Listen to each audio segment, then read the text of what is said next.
Today, we're going to make a Tactical Deluxe Utility Kilt. To start the manufacturing procedure, we need some basic instruments and items like fabric, thread, a sewing machine, scissors, pins, a measuring tape, ruler, buttons, eyelets, and buckle. In the first step, we select the navy blue fabric and cut it according to the customer size, which they select. Now we make a front apron.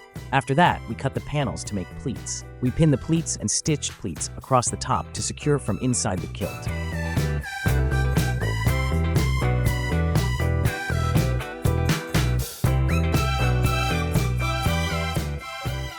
In the second step, we cut the khaki fabric to make flap pockets. Then we stitch them on both sides to carry small items.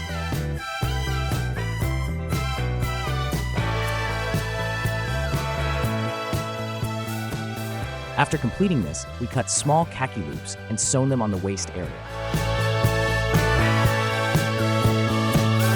In the third step, we take a khaki strap with eyelets on the right side and attach it with buckles. Then we took a snap button and attached it to the front apron for a modern look.